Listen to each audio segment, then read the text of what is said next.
உண்மைகளை உரத்து சொல்லும் யூடிவியின் இரவு நேர பிரதான செய்தி அறிக்கையுடன் இணைந்து கொள்ளும் தான் விதுர்ஷன் பத்மநாதன். விரைவான செய்திகளுக்கு செல்வதற்கு முன்னால் முதலில் இன்றைய தலைப்புச் செய்திகள்.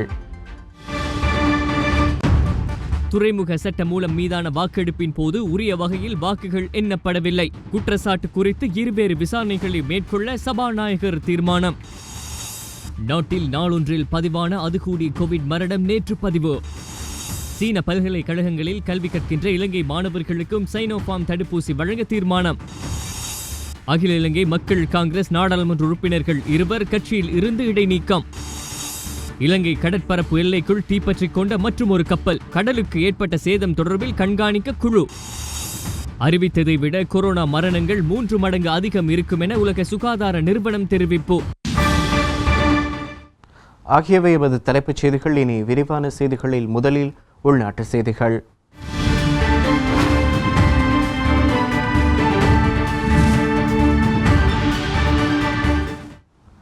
நேற்றிரவு 11 மணி தொடக்கம் நாட்டில் பயண கட்டுப்பாடுகள் அமுல்படுத்தப்பட்டுள்ளன. பயண கட்டுப்பாடுகள் அமலில் இருக்கும் காலப்பகுதியில் கட்டுப்பாட்டு விதிமுறைகளை மீறுபவர்களுக்கு எதிராக சட்ட நடவடிக்கை மேற்கொள்ளப்படும். இது பற்றி கண்காணிப்பதற்கு சுமார் 22,000 போலீசார் கடமையில் ஈடுபடுத்தப்பட்டுள்ளனர். அமுல்படுத்தப்பட்டுள்ள பயண தடை 25ஆம் தேதி அதிகாலை 4 மணிக்கு நீக்கப்பட்டு மீண்டும் அன்றைய தினம் இரவு 11 மணி முதல் 28ஆம் தேதி வரை அமுல்படுத்தப்பட உள்ளது. இக்கால பகுதியில் ஏற்கனவே அறிவிக்கப்பட்ட தேசிய அடையாள அட்டை இறுதி இலக்க நடைமுறையை பயன்படுத்தி அல்லது ஏனைய தேவைகளுக்காக வீடுகளில் இருந்து வெளியேறுவதற்கு எந்தவித அனுமதியும் இல்லை என போலீசார் தெரிவித்துள்ளனர். பயண கட்டுப்பாடுகள் அமுலில் இருக்கும் காலப்பகுதியில் கட்டுப்பாட்டு விதிமுறைகளை மீறுபவர்களுக்கு எதிராக சட்ட நடவடிக்கை மேற்கொள்ளப்படும். இது பற்றி கண்காணிப்பதற்கு சுமார் 22,000 போலீசார் கடமையில் ஈடுபடுத்தப்பட்டுள்ளனர். இருப்பினும் அத்தியாவசிய தேவைகளை முன்னெடுப்பதற்கு இந்த பயண கட்டுப்பாடு தடையல்ல என போலீஸ் ஊடக பேச்சாளரும் பிரதி போலீஸ் மாதிபருமான அஜித் ரோஹණ தெரிவித்துள்ளார். පොදු ප්‍රවාහන සේවා ක්‍රියාත්මක වීමක් සිදුවන්නේ නැහැ. ඒ වගේම කුලී රථ ක්‍රියාත්මක වන්නේ නැත වීමක් සිදුවන්නේ නැහැ. පාමසි ඔසුසල් පමණයි විවෘත වෙන්නේ. பயண கட்டுப்பாடு அமுலில் உள்ள காலப்பகுதியில் அனைத்து பகுதிகளிலும் உள்ள மருந்தகங்களை திறப்பதற்கு அனுமதி உண்டு. இதேபோன்று எவருக்காவது அத்தியாவசிய மருந்துகளை பெற்றுக்கொள்ள வேண்டுமாயின் அருகிலுள்ள மருந்தகத்திற்கு சென்று அதனை பெற்றுக்கொள்வதற்காக செல்ல முடியும். அத்தியாவசிய சேவைகள் இடம்பெறும். குறிப்பாக பேக்கரி தயாரிப்புகள், உணவுப் பொருட்கள், காய்கறி, பழங்கள் உள்ளிட்ட அனைத்து உணவுப் பொருட்கள் அடங்கலான நடமாடும் வாகன விநியோகத்திற்கு அனுமதிகள் வழங்கப்பட்டுள்ளன. பயண கட்டுப்பாடு விதிக்கப்பட்டிருந்த போதிலும் சுகாதார நடைமுறைகளை பின்பற்றி பாலியகொட மத்திய மீன் சந்தை இன்று காலை திறக்கப்பட்டிருந்தது. පාලියගොඩ මත්ස්‍ය වෙළඳ සංකීර්ණයේ සුපුරුදු පරිදි ව්‍යාපාර කටයුතු කර ගැනීම සඳහා பாலியகொட மத்திய மீன் சந்தை பயண தடை விதிக்கப்பட்டுள்ள காலப்பகுதிகளிலும் வியாபார நடவடிக்கைகளுக்காக திறக்கப்பட்டிருக்கும். இன்றைய தினம் எந்தவிதமான சிக்கலும் இன்றி நாடு முழுவதும் உள்ள மொத்த மீன் வியாபாரிகள் மத்திய மீன் சந்தைக்கு வந்துள்ளனர். சில்லறை வியாபாரிகளின் விற்பனை நிலையங்கள் மூடப்பட்டிருந்தாலும் விசேடமாக நாங்கள் அனுமதி வழங்கியுள்ளோம். பிரதேச செயலாளர் பிரிவில் அனுமதியை பெற்றுக்கொண்டு மொபைல் சேவை மூலம் வியாபார நடவடிக்கைகளில் ஈடுபட முடியும். நாட்டில் பயண கட்டுப்பாடு விதிக்கப்பட்டுள்ள நிலையில் தலைநகர் கொழும்பு உட்பட நாட்டின் பல பிரதேசங்களிலும் மக்களின் இயல்பு நிலை ஸ்தம்பிதமடைந்திருந்தது.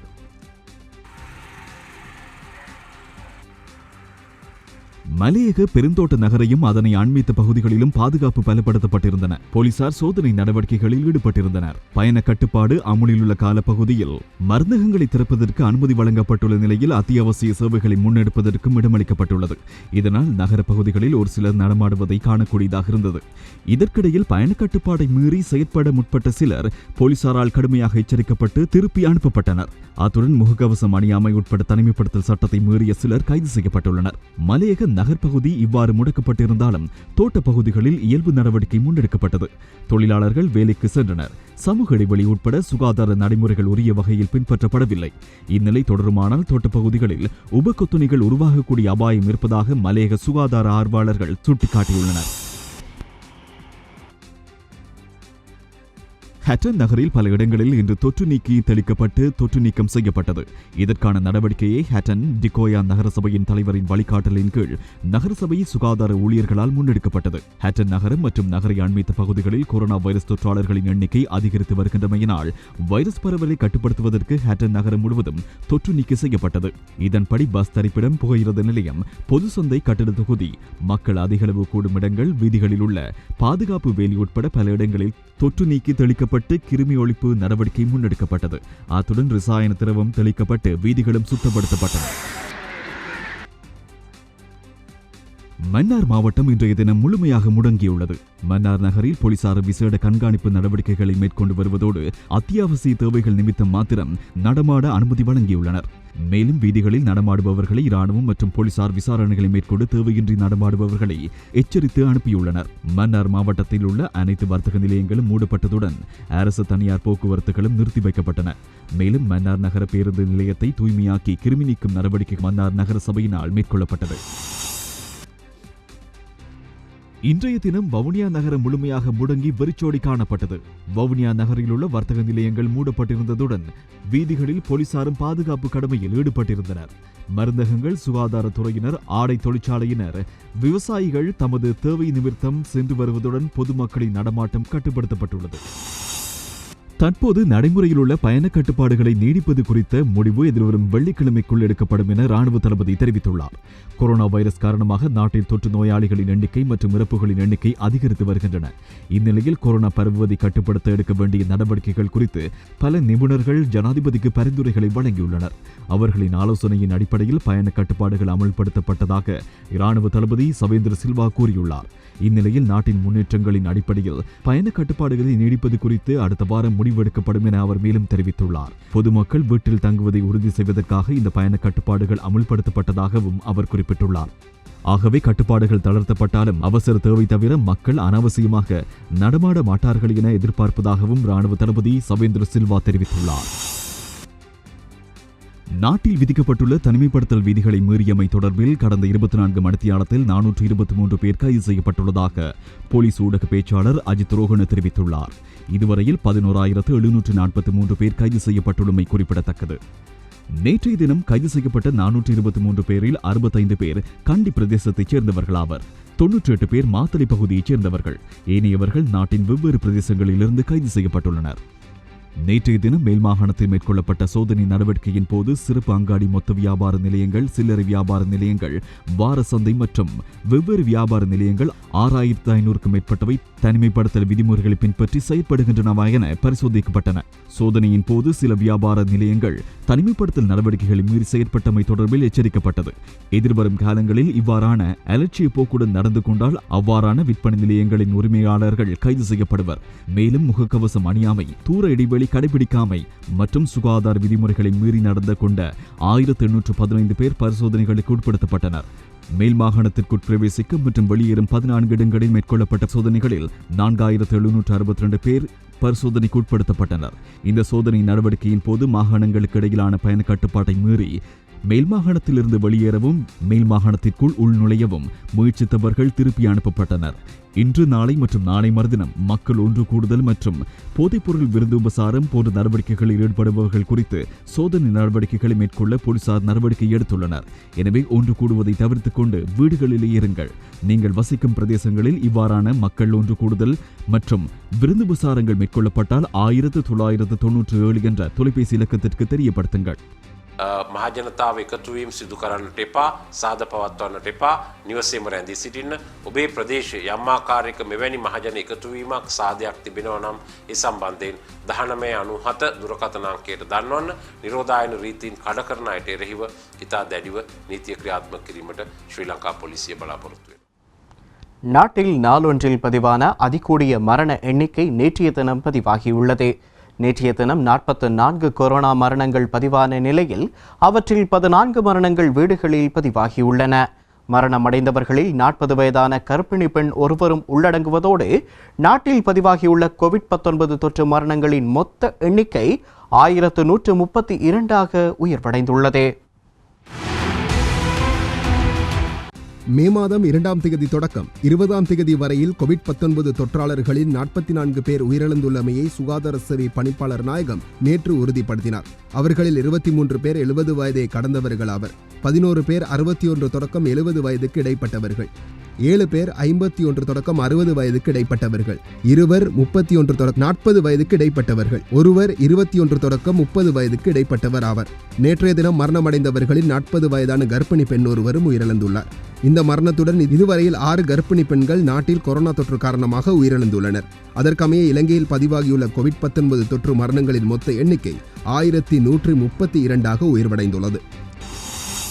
நேற்றைய தினம் நாட்டில் 3547 கோவிட் தொற்றாளர்கள் பதிவாகியுள்ளனர். தொடர்ச்சியாக 3வது நாளாக 3000க்கு அதிகமான கோவிட் தொற்றாளர்கள் பதிவாகியுள்ளனர். இவர்களில் 9 பேர் வெளிநாடுகளிலிருந்து நாடு திரும்பியவர்கள். நேற்றைய தினம் அதிகளவானவர்கள் கொழும்பு மாவட்டத்தில் பதிவாகியுள்ளனர். கொழும்பு மாவட்டத்தில் 800 பேரும், கம்பஹ மாவட்டத்தில் 617 பேரும், குருநாகல் மாவட்டத்தில் 297 பேரும், களுத்துறை மாவட்டத்தில் 280 பேரும், காலி மாவட்டத்தில் 278 பேரும், கண்டி மாவட்டத்தில் 172 பேரும், மாத்தளை மாவட்டத்தில் 118 பேரும், மாத்தறை மாவட்டத்தில் 109 பேரும், கேகாலை மாவட்டத்தில் 109 பேரும், அனுராதபுரம் மாவட்டத்தில் 108 பேரும், திருகோணமலை மாவட்டத்தில் 93 பேரும், யாழ்ப்பாண மாவட்டத்தில் 86 பேரும், ஹம்மாந்தோட்டை மாவட்டத்தில் 82 பேரும், இரத்தினபுரி மாவட்டத்தில் 74 பேரும், பொலன்னறுவை மாவட்டத்தில் 70 பேரும், நுவரெலியா மாவட்டத்தில் 59 பேரும், புத்தளம் மாவட்டத்தில் 47 பேரும், கிளிநொச்சி மாவட்டத்தில் 44 பேரும், பதுளை மாவட்டத்தில் 34 பேரும், அம்பாறை மாவட்டத்தில் 21 பேரும், மொனராகலை மாவட்டத்தில் 14 பேரும், முல்லைத்தீவு மாவட்டத்தில் 8 பேரும், மன்னார் மாவட்டத்தில் 7 பேரும், வவுனியா மாவட்டத்தில் 6 பேரும், மட்டக்களப்பு மாவட்டத்தில் 5 என பதிவாகியுள்ளனர். இதற்கமைய நாட்டில் இதுவரையில் கொரோனா தொற்றிலிருந்து பூரணமாக குணமடைந்தவர்களின் மொத்த எண்ணிக்கை 1,25,360 உயர்வடைந்துள்ளது. இதேவேளை இலங்கையில் 1,58,333 பேருக்கு இதுவரையில் கொரோனா தொற்று உறுதி செய்யப்பட்டுள்ளது. அத்துடன் இவர்களில் 1,132 பேர் உயிரிழந்துள்ளமை குறிப்பிடத்தக்கது. இதேவேளை நேற்றைய தினம் 6,497 பேருக்கு கோவிட்ஷீல்டு தடுப்பூசியின் 2வது டோஸ் செலுத்தப்பட்டுள்ளன. இதுவரையில் கோவிட்ஷீல்டு தடுப்பூசியின் 2வது டோஸ் மொத்தமாக 3,20,197 பேருக்கு இதுவரையில் செலுத்தப்பட்டுள்ளன. சினோஃபார்ம் தடுப்பூசியின் 1வது டோஸ் 16,120 பேருக்கு நேற்றைய தினம் செலுத்தப்பட்டுள்ளன. இதுவரையில் 5,01,493 பேருக்கு சினோஃபார்ம் தடுப்பூசி ஏற்றப்பட்டுள்ளன. இதேவேளை சீனா பல்கலைக்கழகங்களில் கல்வி கற்கின்ற இலங்கை மருத்துவ பீட மாணவர்களுக்கு சினோஃபார்ம் தடுப்பூசியை வழங்க தீர்மானிக்கப்பட்டுள்ளது.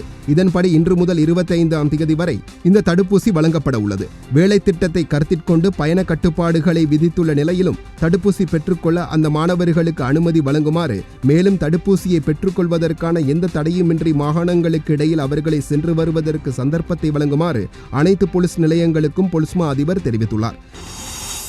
இந்நிலையில் வாழைச்சேனை சுகாதார வைத்திய அதிகாரி பிரிவின் கொரோனா தொற்று அதிகரித்து காணப்படுகின்ற நிலையில் தொடர்ச்சியாக சுகாதார பிரிவினரால் PCR மற்றும் ஆன்டிஜன் பரிசோதனைகள் இடம்பெற்று வருகின்றது. வாழைச்சேனை சுகாதார வைத்திய அதிகாரி பிரிவின் மருது நகர் கிராமத்தில் 24 பேருக்கு கொரோனா தொற்று உறுதி செய்யப்பட்டுள்ள நிலையில் கிராமம் முடக்கப்பட்டுள்ளது. இந்நிலையில் தொற்றுக்குள்ளான நபர்களுடன் நெருங்கி பழகியவர்கள் என்ற அடிப்படையில் மேற்கொள்ளப்பட்ட ஆன்டிஜன் பரிசோதனையில் 9 பேருக்கு கொரோனா தொற்று உறுதி செய்யப்பட்டுள்ளது. இந்நிலையில் கொரோனா தொற்றுக்குள்ளான நபர்களுடன் நெருங்கி பழகியவர்களை தனிமைப்படுத்தலில் வைக்கப்பட்டுள்ள நிலையில் 21 நபர்களுக்கு PCR பரிசோதனைகள் மேற்கொள்ளப்பட்டு இதன் மாதிரிகளும் பரிசோதனைகளுக்கு அனுப்பி வைக்கப்பட்டுள்ளது. கொழும்பு துறைமுக நகர விசேட பொருளாதார ஆணைக்குழு சட்டமூலம் மீதான வாக்கெடுப்பின் போது உரிய வகையில் வாக்குகள் எண்ணப்படவில்லை என முன்வைக்கப்படும் குற்றச்சாட்டு குறித்து இருவேறு விசாரணைகள் நடத்துவதற்கு சபாநாயகர் மஹிந்த யாப்பா அபேவர்த்தனவின் ஆலோசனையின் பேரில் தீர்மானம் எடுக்கப்பட்டுள்ளது. இதேவேளை கொழும்பு துறைமுக நகர பொருளாதார ஆணைக்குழு சட்டமூலத்திற்கு ஆதரவாக வாக்களித்த அகில இலங்கை மக்கள் காங்கிரசின் நாடாளுமன்ற உறுப்பினர்கள் 2 உடன் அமலுக்கு வரும் வகையில் கட்சி உறுப்புரிமையிலிருந்து தற்காலிகமாக இடைநிறுத்தப்பட்டுள்ளனர். கொழும்பு துறைமுக நகர பொருளாதார சட்டமூலம் கடந்த ஏப்ரல் மாதம் நாடாளுமன்றத்தில் சமர்ப்பிக்கப்பட்ட போது சட்டமூலத்தின் சில சரத்துக்கள் அரசியலமைப்புக்கு முரணானது என உத்தரவிடுமாறு கோரி நீதிமன்றத்தில் மனுக்கள் தாக்கல் செய்யப்பட்டன. இந்த மனுக்கள் மீதான விசாரணை பிரதம நீதியரசரின் தலைமையில் 5 அடங்கிய நீதியரசர்கள் முன்னிலையில் ஏப்ரல் மாதம் 19ஆம் தேதி முதல் 23ஆம் தேதி வரை இடம்பெற்றதோடு துறைமுக நகர சட்டமூலத்தில் அரசியலமைப்புக்கு முரணான சரத்துக்கள் நாடாளுமன்றத்தில் விசேட பெரும்பான்மையுடன் மக்கள் கருத்து கணிப்பின் ஊடாக நிறைவேற்றப்படும் என்ற உயர்நீதிமன்றத்தின் பரிந்துரையை சபாநாயகர் கடந்த கடந்த 18ஆம் தேதி நாடாளுமன்றத்தில் சமர்ப்பித்தார். அதன் அடிப்படையில் உயர்நீதிமன்றத்தின் அனைத்து பரிந்துரைகள் மற்றும் திருத்தங்களுக்கு அரசாங்கம் இணக்கம் தெரிவித்து நாடாளுமன்றத்தில் சாதாரண பெரும்பான்மையுடன் நிறைவேற்ற நடவடிக்கை மேற்கொள்ளப்பட்டது. 19 மற்றும் 20ஆம் தேதிகளில் இடம்பெற்ற நாடாளுமன்ற விவாதத்தை தொடர்ந்து 20ஆம் தேதி இடம்பெற்ற வாக்கெடுப்பில் கொழும்பு துறைமுக நகர சட்டமூலமானது 91 மேலதிக வாக்குகளினால் நிறைவேற்றப்பட்டது. ஆதரவாக 149 வாக்குகளும் எதிராக 58 வாக்குகளும் வழங்கப்பட்டிருந்தன. இந்த நிலையில் துறைமுக சட்ட மூலம் மீதான வாக்கெடுப்பில் ஆளும் கட்சிக்கு 3/2 பெரும்பான்மை கிடைக்காமை தொடர்பில் கட்சி உறுப்பினர்கள் கருத்துக்களை தெரிவித்துள்ளனர். අපිට පේන හැටියට යම් කිසි දෝෂයක් එතන ඇති වෙලා තිබෙනවා. අපිට පේන හැටියට ගරු අධිකරණ ඇමතුමාගේ ඡන්දයත් ගණන් ගන්න නැහැ. පේන හැටියට. இந்த சட்டமூலத்துக்கு ஆதரவாக 149 வாக்குகள் கிடைத்திருந்தன. இருப்பினும் அதில் சிக்கல் ஏற்பட்டிருக்கின்றது. நீதி அமைச்சர் அலி சப்ரி மற்றும் நாடாளுமன்ற உறுப்பினர் ஜெயரத்ன ஹேரத்தின் வாக்கும் எண்ணப்படவில்லை. தொழில்நுட்ப கோளாறாக இருக்கலாம் என பேராசிரியர் GL பீரிஸ் தெரிவித்தார். தன்னுடைய வாக்கு மற்றும் நாடாளுமன்ற உறுப்பினர் ஜெயரத்ன ஹேரத்தின் வாக்குகள் எண்ணப்பட்டிருந்தால் 3/2 பெரும்பான்மை கிடைத்திருக்கும் என நீதி அமைச்சர் அலி சப்ரி தெரிவித்தார். இரண்டாம் வாசிப்பின் மீதான வாக்கெடுப்பின் போது சட்டமூலத்துக்கு ஆதரவாக வழங்கப்பட்ட விசேட பெரும்பான்மை வாக்குகள் மாற்றியமைக்கப்பட்டுள்ளதாக ஸ்ரீலங்கா பொதுஜன பெரமுன நேற்று அறிக்கையூடாக தெரிவித்திருந்தது. இந்த விடயம் குறித்து விசாரணை செய்யுமாறு ஸ்ரீலங்கா பொதுஜன பெரமுன தம்மிடம் கோரிக்கை விடுத்ததாக தெரிவித்த சபாநாயகர் தொழில்நுட்ப கோளாறு காரணமாக உரிய வகையில் வாக்குகள் எண்ணப்படவில்லையா என்பது தொடர்பில் விசாரணைகள் இடம்பெறுவதாகவும் இதற்காக தொழில்நுட்ப அமைச்சின் விசேட நிபுணர்களின் ஒத்துழைப்பை பெற்றுக்கொள்வதற்கு எதிர்பார்ப்பதாகவும் குறிப்பிட்டார். வாக்குகள் எண்ணும் போது நிர்வாக ரீதியில் ஏதேனும் தவறுகள் நிகழ்ந்துள்ளதா என்பதை ஆராய்வதற்கு மற்றும் ஒரு விசாரணையும் முன்னெடுக்கப்படவுள்ளதாகவும் ஓய்வு பெற்ற நாடாளுமன்ற செயலாளர் நாயகத்தின் தலைமையில் விசாரணை நடைபெறவுள்ளதாகவும் அறிக்கையை விரைவில் வழங்குமாறு ஆலோசனை வழங்கப்பட்டுள்ளதாகவும் சபாநாயகர் தெரிவித்தார். இந்த நிலையில் கொழும்பு துறைமுக நகர பொருளாதார ஆணைக்குழு சட்டமூலத்துக்கு ஆதரவாக வாக்களித்த அகில இலங்கை மக்கள் காங்கிரஸ் நாடாளுமன்ற உறுப்பினர்கள் 2 உடன் அமலுக்கு வரும் வகையில் கட்சி உறுப்புரிமையில் இருந்து தற்காலிகமாக இடைநிறுத்தப்பட்டுள்ளனர். இதனை கட்சியின் பிரதி தலைவரும் சிரேஷ்ட சட்டத்தரணியுமான NM ஷஹீத் தெரிவித்தார். கட்சியின் தீர்மானத்துக்கு புறம்பாக செயற்பட்டு துறைமுக நகர பொருளாதார ஆணைக்குழு சட்டமூலத்தை ஆதரித்த அனுராதபுரம் மாவட்ட நாடாளுமன்ற உறுப்பினர் இஷாக் ரஹ்மான், புத்தளம் மாவட்ட நாடாளுமன்ற உறுப்பினர் அலி சப்ரி ரஹீம் ஆகியோர் அகில இலங்கை மக்கள் காங்கிரஸ் உறுப்புரிமையில் இருந்து இவ்வாறு நிறுத்தப்பட்டுள்ளனர். குறித்த இருவரையும் 2 வாரங்களுக்கு தற்காலிகமாக கட்சி உறுப்புரிமையில் இருந்து இடைநிறுத்துவதற்கான கடிதம் அவர்களுக்கு அனுப்பி வைக்கப்பட்டுள்ளதாக அகில இலங்கை மக்கள் காங்கிரசின் சிரேஷ்ட பிரதி தலைவர் சிரேஷ்ட சட்டத்தரணி NM ஷஹீத் தெரிவித்தார்.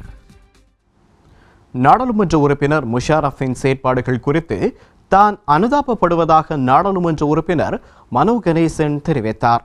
இதேவேளை துறைமுக சட்டமூலம் மீதான வாக்கெடுப்பின் போது அவர் வாக்களித்த விதம் ஒரு குழப்ப நிலையை ஏற்படுத்தியதாகவும் அவர் மேலும் தெரிவித்தார். UTVயின் த பேட்டில் நிகழ்ச்சியில் கருத்து தெரிவிக்கும் போதே அவர் இதனை தெரிவித்தார்.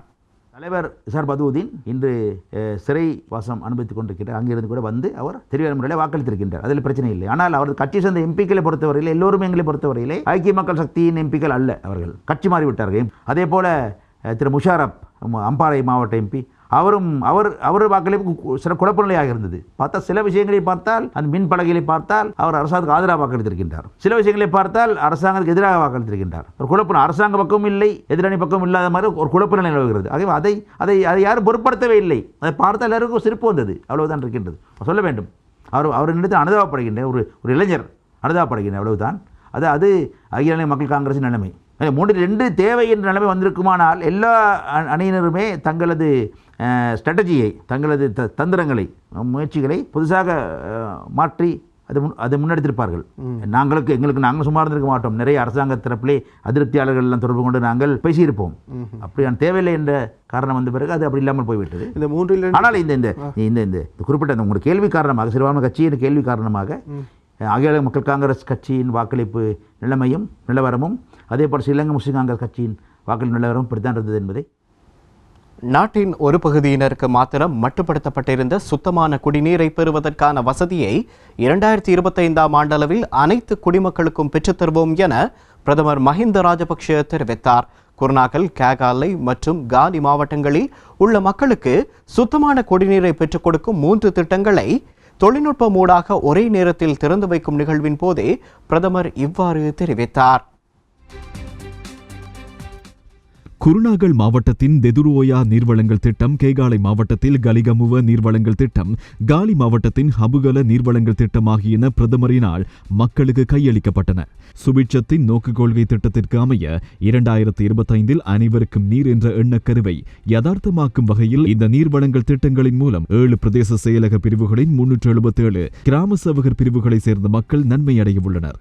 தெதுரோயா நீர்வளங்கள் திட்டத்திற்கு 1022 கோடி ரூபாயும், கலிகம நீர்வளங்கள் திட்டத்திற்கு 230 கோடி ரூபாயும் மற்றும் ஹபுகல நீர்வளங்கள் திட்டத்திற்கு 32 கோடி ரூபாய் செலவு செய்யப்பட்டுள்ளது. நீர்வளங்கள் திட்டங்களை மக்கள் பாவனைக்காக கையெழுத்ததை தொடர்ந்து பிரதமர் இவ்வாறு குறிப்பிட்டார். එම ජාතික වැඩසටහනේ ප්‍රධාන ජල සම්පාදන ව්‍යාපෘති 3ක් අද දිනේ කුරුණෑගල, කෑගල්ල සහ ගාල්ලි ජනතාව වෙනුවෙන් ජනතා අයිතියට පත් වෙනවා. 2025 ஆண்டிற்குள் முழு நாட்டிற்கும் சுத்தமான குடிநீரை வழங்கும் இலக்கை அடைவதே எமது அரசாங்கத்தின் இலக்காகும். தேசிய திட்டத்தில் 3 பெரிய நீர்வளங்கள் திட்டங்கள் இன்று குருநாகல், கேகாலை மற்றும் காலி மக்களின் பாவனைக்கு கையளிக்கப்படுகின்றன. பூமியின் 71% நீரால் சூழ்ந்திருப்பதை நாம் அறிவோம். ஆனால் அந்த தண்ணீரை நாம் பயன்படுத்த முடியாது. அதில் பெரும்பாலானவை கடல் நீர். எனவே நாம் அந்த தண்ணீரை குடிக்க முடியாது. இதை விவசாயத்திற்கும் பயன்படுத்த முடியாது. அந்த வகையில் நோக்கினால் 3% நீர் மட்டுமே பயன்படுத்தக்கூடியதாக உள்ளது. அதிலும் 0.5% குறைவான நீரையே அருந்த முடியும். மனிதர்களினுடைய சில செயற்பாடுகள் காரணமாக மக்கள் குடிக்கும் நீர் கூட இன்று மாசுபடுகிறது. சுத்தமான நீரின் முக்கியத்துவத்தை பாடசாலைகள் காலம் முதல் குழந்தைகளுக்கு கற்பிக்க வேண்டும். அவர்கள்தான் இந்த நாட்டை பொறுப்பேற்க உள்ளனர். இன்று நாம் செய்ய வேண்டியது அவர்களின் எதிர்காலத்திற்கான தண்ணீரை பாதுகாப்பதாகும். எமது நாட்டின் மன்னர்கள் அன்று தண்ணீரின் மதிப்பை உணர்ந்து எதிர்காலத்திற்காக செய்த பணிகளின் பிரதிபலன்களை நாம் இன்று அனுபவித்து வருகின்றோம். பெரிய குளங்களை அமைத்து நீர்ப்பாசன தொழில்நுட்பத்தில் சிறந்து விளங்கியதுடன் அந்த அனைத்து இடங்களிலும் நீர் பாதுகாப்பும் இடம்பெற்றது. தூய்மையான குடிநீர் இல்லாததால் ரஜரட்ட மக்கள் இன்று சிறுநீரக நோய்களால் பாதிக்கப்பட்டுள்ளனர். இந்த பிரச்சினை ரஜரட்ட மட்டுமல்ல, மற்றைய பகுதிகளிலும் பரவியுள்ளது. நாடு முழுவதும் பல பாரிய நீர்வளங்கள் திட்டங்களை தொடங்க நாங்கள் நடவடிக்கை எடுத்துள்ளோம். அதில் 3 மாத்திரமே இன்று மக்கள் பாவனைக்காக கையளிக்கப்படுகின்றன. போபே, பொத்தல, ஹபராதுவ, அக்மீமன மற்றும் ஹினிதும பிரதேச செயலாளர்கள் பிரிவுகளில் வசிக்கும் 2,50,000க்கும் அதிகமான மக்களுக்கு இதனூடாக சுத்தமான குடிநீர் வழங்கப்படும். இவ்வாறாக இவ்வாண்டில் மாத்திரம் புதிய 33 திட்டங்களூடாக 2,45,500 வீடுகளுக்கு புதிதாக நீர்வளங்கள் இணைப்புகளை பெற்றுக் கொடுக்க நீர்வளங்கள் அமைச்சு தயாராக உள்ளது. ஒரு நாடு என்ற ரீதியில் தொற்று நிலைமைக்கு நாம் வெற்றிகரமாக முகங்கொடுத்து அபிவிருத்தி செயற்பாட்டை முன்னோக்கி கொண்டு செல்ல வேண்டிய கட்டாயம் இருக்கின்றது. தவறான அரசியல் தீர்மானங்கள் காரணமாக ஒவ்வொரு காலகட்டத்திலும் பின்னோக்கி நகர்ந்த நாட்டை மீண்டும் பின்னோக்கி செல்ல நாம் இடமளிக்க மாட்டோம். අපි දන්නවා රටක් විදියට අපි වසංගත තත්ත්වයකට සාර්ථකව මුහුණ දෙමින් සංවර්ධන ක්‍රියාදාමයේ ඉදිරියට ගෙන යා යුතුයි. වැරදි දේශපාලන තීන්දුව නිසා එක් කාලවල ආපස්සට ගිය රට නැවතත් ආපස්සට යෑමට අප ඉඩ තියන්නේ නැහැ. கொழும்பு துறைமுகத்திலிருந்து 9.5 கடல் மைல் தூரத்தில் நங்கூரமிடப்பட்டிருந்த எக்ஸ்பிரஸ் பேர்ல் கப்பலில் ஏற்பட்ட தீ விபத்து காரணமாக கப்பலை அண்மித்த கடல் பரப்பில் சுற்றாடல் பாதிப்புகள் ஏற்பட்டிருக்கலாம் என சுற்றாடல் பாதுகாப்பு அதிகார சபை தெரிவித்துள்ளது. ஆய்வுகளில் உறுதிப்படுத்தப்பட்டால் இலங்கையின் கடல் எல்லையை விட்டு கப்பலை வெளியேற்றவும் நடவடிக்கை எடுக்க தீர்மானிக்கப்பட்டுள்ளது. இந்தியாவில் இருந்து சிங்கப்பூர் நோக்கி பயணித்த எக்ஸ்பிரஸ் பேர்ல் கப்பலானது கடந்த 20ஆம் தேதி கொழும்பு துறைமுகத்துக்குள் வருவதற்கு முனைந்த போது துறைமுகத்தில் இருந்து 9.5 கடல் மைல் தூரத்தில் நங்கூரமிடப்பட்டிருந்த நிலையில் கப்பலில் தீப்பரவல் ஏற்பட்டிருந்தது. இந்த நிலையில் இலங்கை கடற்படை மற்றும் துறைமுக அதிகார சபை இணைந்து கப்பலில் தீப்பரவலை கட்டுப்படுத்தும் நடவடிக்கைகளை மேற்கொண்டிருந்தனர். நேற்று நண்பகல் அளவில் கப்பலில் பரவிய தீ கட்டுப்பாட்டுக்குள் கொண்டுவரப்பட்டுள்ள போதிலும் தீ விபத்தினால் சமுத்திர சுற்றாடல் பாதிப்புகள் ஏற்பட்டுள்ளதா என்பதை கண்டறியும் நடவடிக்கை எடுக்கப்பட்டுள்ளது. அதற்கமைய சுற்றாடல் பாதுகாப்பு அதிகார சபை விசேட குழுவொன்றை குறித்த கப்பல் நங்கூரமிடப்பட்டிருக்கும் இடத்துக்கு அனுப்பியுள்ளதாக தெரிவிக்கப்படுகிறது. எவ்வாறு இருப்பினும் கப்பலில் ஏற்பட்ட தீ பரவல் காரணமாக குறித்த கடல்சார் பகுதியில் சுற்றாடல் பாதிப்புகள் ஏற்பட்டு இருக்கும் என எதிர்பார்க்கப்படுவதாகவும் சுற்றாடல் பாதுகாப்பு அதிகார சபை தெரிவித்துள்ளது. அவ்வாறு சுற்றாடல் பாதிப்புகள் ஏற்பட்டுள்ளதாக உறுதிப்படுத்தப்பட்டிருந்தால் கப்பலை இலங்கையின் கடல் எல்லைக்குள் இருந்து வெளியேற்ற நடவடிக்கை எடுக்கப்படும் என அதிகார சபை தெரிவித்துள்ளது. சிங்கப்பூருக்கு சொந்தமான குறித்த கப்பலில் நைட்ர அமிலம் உள்ளிட்ட இரசாயன பொருட்கள் கொண்டுவரப்பட்டுள்ளதாகவும் இரசாயன கசிவு மூலமாக கப்பலில் இந்த தீ விபத்து ஏற்பட்டுள்ளதாகவும் ஆரம்பகட்ட விசாரணைகளில் கண்டறியப்பட்டுள்ளது. அரசாங்கத்தின் டிஜிட்டல் மயமாக்கல் கொள்கையின்படி பரீட்சைகள் திணைக்களம் தொடர்பான அனைத்து சேவைகளையும் கையடக்க தொலைபேசியில் பெற்றுக்கொள்ளும் விதமாக புதிய செயலி இன்று அறிமுகப்படுத்தப்பட்டுள்ளது. பரீட்சை திணைக்களம் தொடர்பான அனைத்து சேவைகளையும் வீட்டிலிருந்து கையடக்க தொலைபேசி வழியாக பெற்றுக்கொள்வதை பொதுமக்களுக்கு எளிதாக்கும் வகையில் எக்ஸாம் ஸ்ரீலங்கா DOE என்ற பெயரிலான கையடக்க தொலைபேசி செயலி அறிமுகம் செய்யப்பட்டுள்ளது. குறித்த அறிமுக நிகழ்வு இன்று காலை பரீட்சை திணைக்களத்தில் நடைபெற்றது. இணையத்தினூடாக பரீட்சை முடிவுகளை பெற்றுக்கொள்ளல், சான்றிதழ்களுக்கு விண்ணப்பித்தல், தேர்வு எண்ணை பெற்றுக்கொள்ளல், தேர்வு கால அட்டவணைகள், பரீட்சை குறித்த செய்திகள் மற்றும் அறிவிப்புகளை பெற்றுக்கொள்ளல், முன்மாதிரி வினாப்பத்திரங்கள் மற்றும் கடந்த கால வினாப்பத்திரங்களை பெற்றுக்கொள்வது போன்ற பல சேவைகளை இந்த செயலி மூலம் பெற்றுக்கொள்ளும் வாய்ப்பு ஏற்படுத்தி கொடுக்கப்பட்டுள்ளது. අද පවතින COVID-19 වසංගත තත්ත්වය තුළ මේක ඉතාමත් කාලෝචිත වැඩපිළිවෙලක් වෙනවා. நிலவும் கோவிட் சூழலின் மத்தியில் இவ்வாறான ஒரு செயற்பாடு மிகவும் தேவையானதொன்றாகும். பரீட்சை திணைக்களத்தின் அநேகமான சேவைகள் இணையதளத்தின் ஊடாகவே வழங்கப்பட்டு வந்த நிலையில் இனிமேல் கையடக்க தொலைபேசியில் செயலி மூலமும் அதனை பெற்றுக்கொள்ள முடியும். கொழும்பு நோக்கி வருவதற்கு பதிலாக அவர்கள் இருக்கும் இடங்களில் இருந்தே மாணவர்களுக்கு சேவைகளை பெற்றுக்கொள்ள முடியும். மாணவர்களின் நலன் கருதி இவ்வாறான ஒரு செயற்திட்டத்தை மிகுந்த அர்ப்பணிப்புடன் அதிகாரிகள் மேற்கொண்டுள்ளனர். இவை மாணவர்களுக்கு பிரயோசனமாக அமையும் என்பதில் எந்தவித சந்தேகமும் இல்லை. කොම ක්‍රමානුකූල විදියට මේ වැඩපිළිවෙල දියත් කරලා තිබෙනවා. ඒකෙන් විශාල ප්‍රයෝජනයක් ලැබෙන බවට කිසිම සැකයක් නැහැ. இந்த நிகழ்வில் கல்வி அமைச்சின் செயலாளர் பேராசிரியர் கபில CK பெரேரா, பரீட்சை ஆணையாளர் P சனத் பூஜித் ஆகியோரும் இன்னும் பல அதிகாரிகளும் கலந்து கொண்டனர். சிறை கைதிகளின் எண்ணிக்கையை குறைப்பதற்கான நடவடிக்கைக்காக புதிய பிணை வழிகாட்டல்கள் அடங்கிய கடிதத்தை சட்டமா அதிபர் போலீஸ் மா அதிபருக்கு அனுப்பி வைத்துள்ளார்.